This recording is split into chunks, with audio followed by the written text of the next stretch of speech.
I am student Chinure, and today's Roots will be about John Brown, Harriet Beecher Stowe, and Elizabeth Van Leeuwen.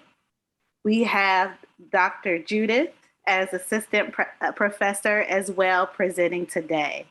And today's theme is Before They Were Allies, They Were Abolitionists.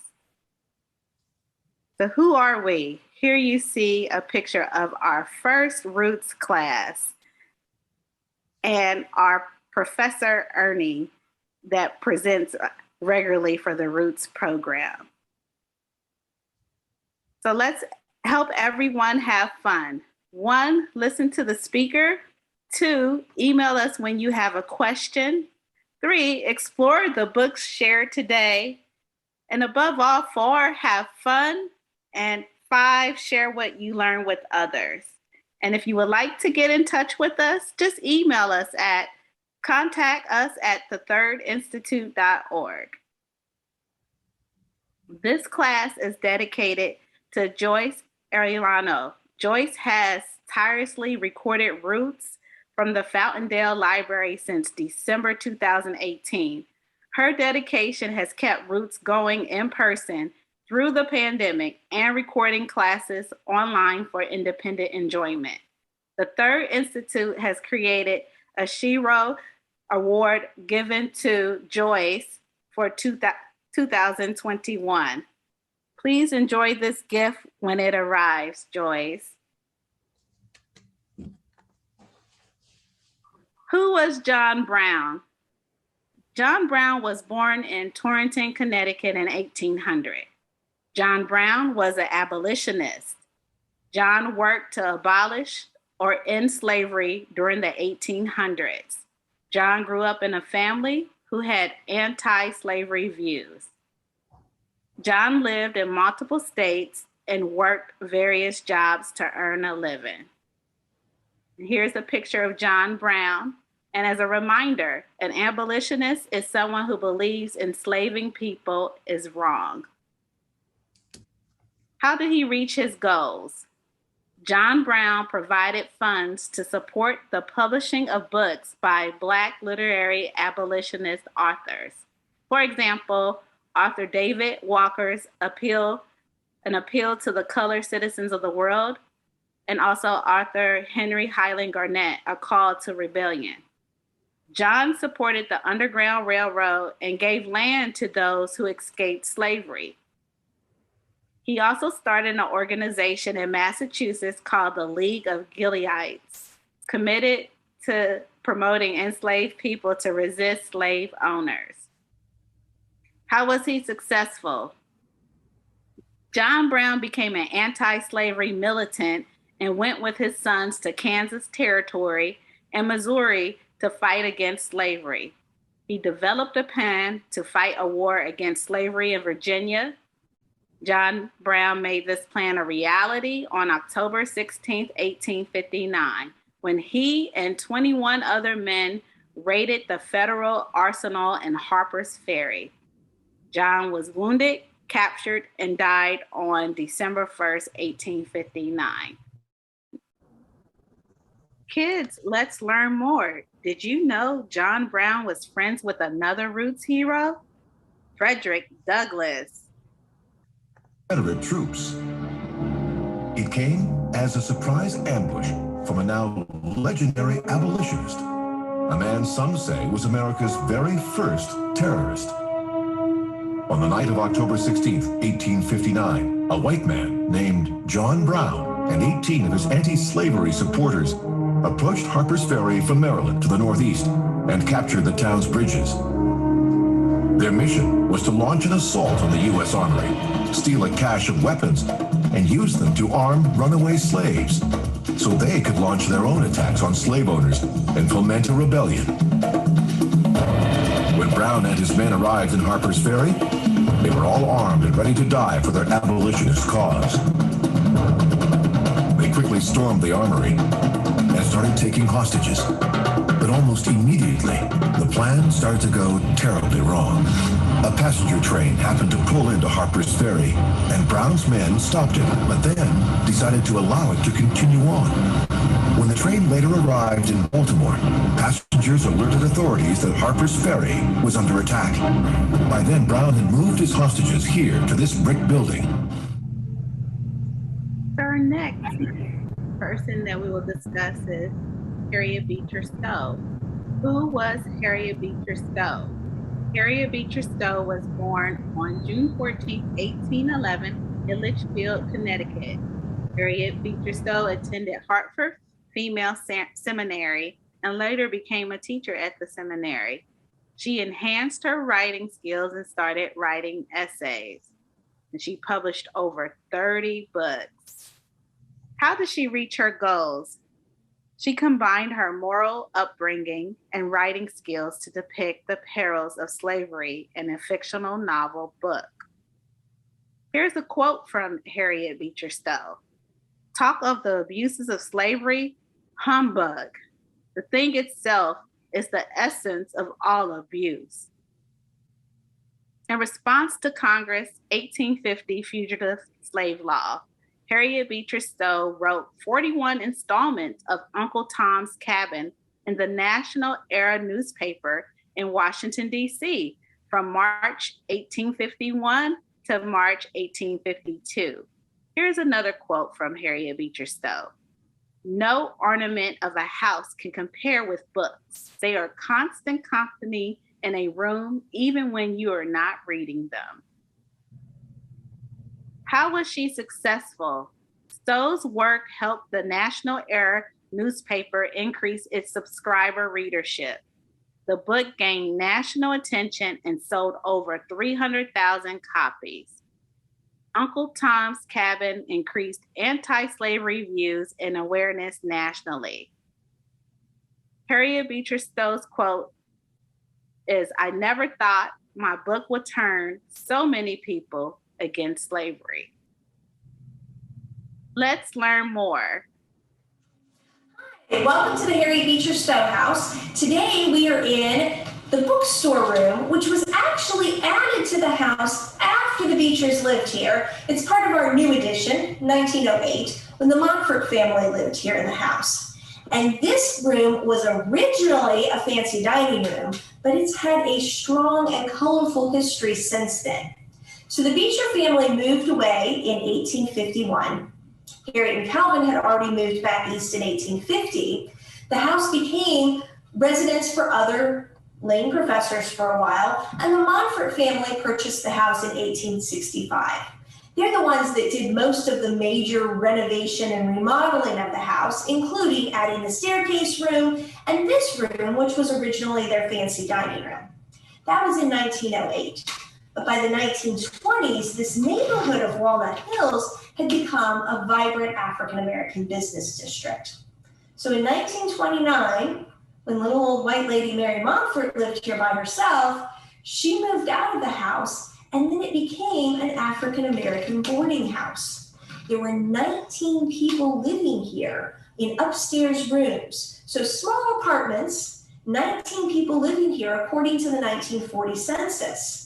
See why those census records are so important? This is not a commercial, it's just kind of fun to think about how historians work. But at any rate, so the house was an African-American boarding house, but this room had become a tavern. And as a tavern, it was actually listed in the Green Motorist book. So decades after slavery is over, there's still discrimination and prejudice everywhere in the United States, not just in the South. And Victor Green, a postmaster in New York, puts together this guidebook for everyone who is African American and traveling through the United States. It tells them safe places to go. Well, this house is listed, page 37. This happens to be the 1940 edition. It was published every year from 1936 to 1964. But in the 1940 edition, we have all of the Cincinnati addresses, and we have hotels, tourist homes, restaurants, taverns, Edgemont Inn, 2950 Gilbert Avenue. So right here, 100 years after the Beecher family lives here, and it's still a welcoming place for African Americans. Okay, thank you, Tanya Ray. for those wonderful heroes. I am so excited that I get to talk about a lady I think absolutely represents what a shero is, and that is Miss Elizabeth Van Lew. I just can't say enough good things about her, but I promise you, when I get done with this, you too will love Miss Van Lew. Elizabeth Van Lew was born October 12, 1818 in Richmond, Virginia. Her father was John Van Lew and her mother was Eliza Baker. But gives some details about her life.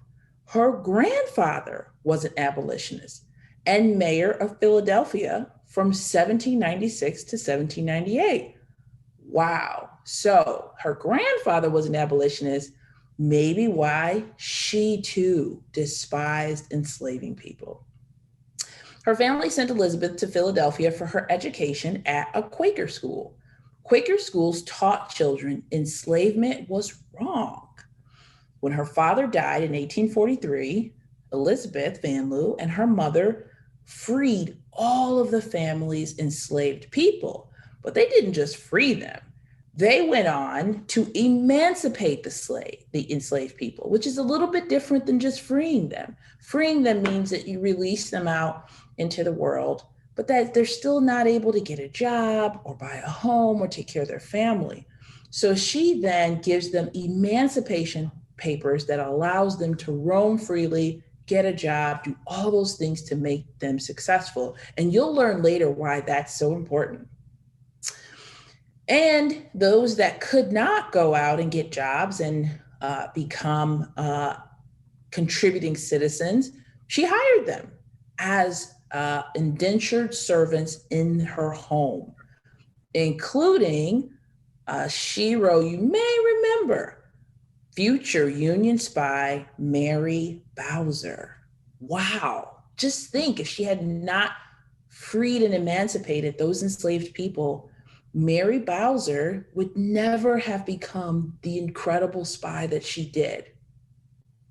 Elizabeth used her entire cash inheritance to purchase and free some of their former slaves' relatives. So she then went and found Mary Bowser's, as an example, her sisters, her brothers, her parents, and enslaved and emancipated them too.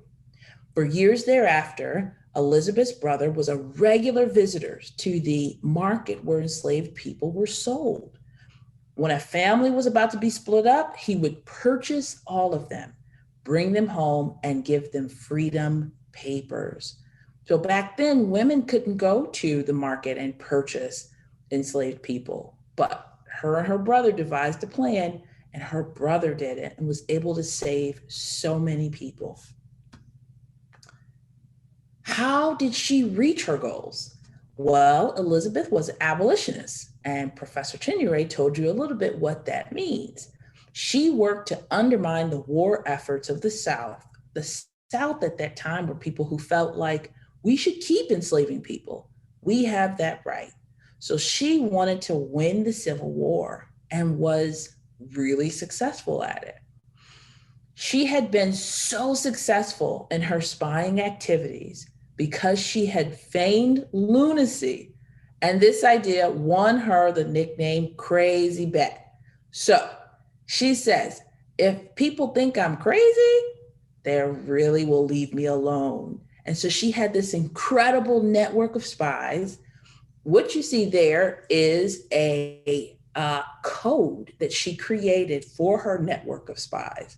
So that's how they would know what to write to her. And they would put those messages in the pockets of dresses, in suitcases, and then she would know how to decode their messages when it arrived to her. And nobody thought anything different because that was just crazy bet. Can you believe it? Ingenious. She lent aid to Union soldiers, housed them in hospitals and prisons along the Tobacco Road, and sent military intelligence to the North through her web of spies. This lady just keeps getting cooler and cooler, my opinion. How was she successful? Well, Van Lew operated the spy ring So they began to call it the Richmond Underground. She convinced Verena Davis. At the time, she was the First Lady of the Confederacy. So at that time, the South felt they were their own country. So like we have a White House First Lady, she convinced the First Lady of the South White House to hire Mary Bowser. Oh, here's Mary Bowser again, as one of her household enslaved people. So Mary Bowser, right, this incredibly smart person, pretends that she's an enslaved person and goes to work for Jefferson Davis, the head of the South's army. So just imagine while she's cleaning or walking around, how much military intelligence she was able to send back to Elizabeth to help the Union win the South. Because of all her work, General Grant appointed Elizabeth Van Lew the Postmaster General of Richmond for the next 8 years. In 1993, she was inducted in the Military Intelligence Hall of Fame. And furthermore, remember I talked about earlier that she didn't just help Mary Bowser, but she helped other people getting their independence and freedom too. Two of those people that she helped became, the mother was Maggie Walker, and her two daughters founded the first Black-owned women-founded bank. So incredible. What if she'd never freed those women? They never would have been able to create that bank. So not only was Elizabeth Van Lew an incredible person in her own right, but for generations to come, her legacy still stands. So she's one of my favorites. So glad to end with her.